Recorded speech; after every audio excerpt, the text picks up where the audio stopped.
You previously discussed your extraordinary grandmother, and we always said we were going to do a special program on her, Yes. maybe even a series, because it's so important, especially in today's troubled times. I mean, she worked for peace in Israel and so on and so forth. Tell us about her and why she's so important. Well, yes. I mean, she was very underrated, before my dad sort of placed her in a position of importance and, dedicated a square to her. And that was what, was her demise. She was very depressed at the end of her life because, in fact, she fought all her life for the state of Israel to be founded.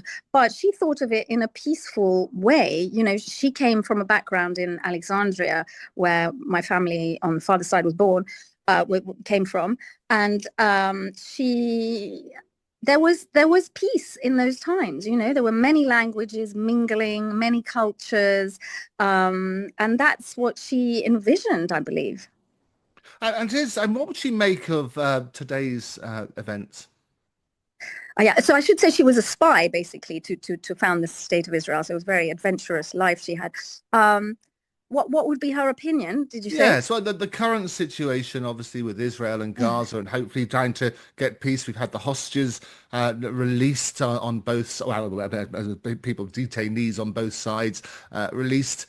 She very much wanted to bridge both, didn't she? She tried to advocate. She wasn't necessarily just taking one side. She was advocating for both, wasn't she? I do believe so. I do believe so. I mean, I reckon, my dad and my grandmother, who were both Zionists, would be horrified by what's been happening. And that's certainly my sentiment. And Yeah. I hope we are moving forward to peace. Although yesterday we heard more strikes in Gaza, so I can't say. Oh, I'm just praying a lot, that It, it there's. it is such a horrible, horrible time. And people forget, we get numbed, don't we, Miel, to statistics. We just talk about numbers as opposed to the people and the families behind that. And it's heartbreaking. It really is heartbreaking, absolutely. I do believe in the power of prayer when one feels totally helpless, and I do encourage people to do that, to feel more engaged. But there's not And much. it is. I mean, you mentioned the power of prayer. The canon Roger Hall, who was a canon to the late Queen, they basically had they have four different vicars that they have. So he's at the Tower of London, and I often speak to him about prayer because it always seems terribly unfair that you wonder how God basically reacts to it. Because if you're terribly good and you say a prayer and nothing happens, and then you're terribly bad and it happens to other people, how do you think prayer works? I feel my vision is it's very clear that we are tested, and the bad times show us, if we analyze them properly, where the rightful path is.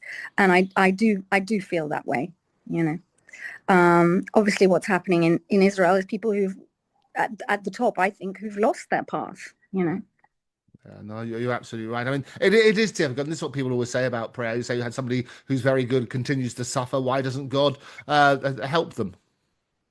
Yeah, I mean, God, I think God does. You know, I think we've been given free will for a reason. So you do have to help yourself, and you have to have an active stance, and you mustn't let yourself be run down so much by things that you're no longer able to have an active stance. I think, but I think prayer helps along the way, and one has to slow down and pick up on all the signs around one because one is being helped all the time. It's fabulous. So that's what I've been discovering. You know. Reflecting on loved ones, then your new project. I've been listening to the first instalment, so loving all of those.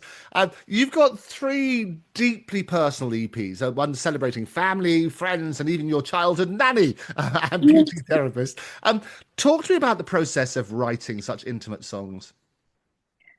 Um, well, really, they flow very easily on the whole. I take a long time between songs. I'm not one of these people who just keep flowing. It takes a while, but when it does flow. And sometimes I listen to other people's music that I love while I'm writing, which is interesting.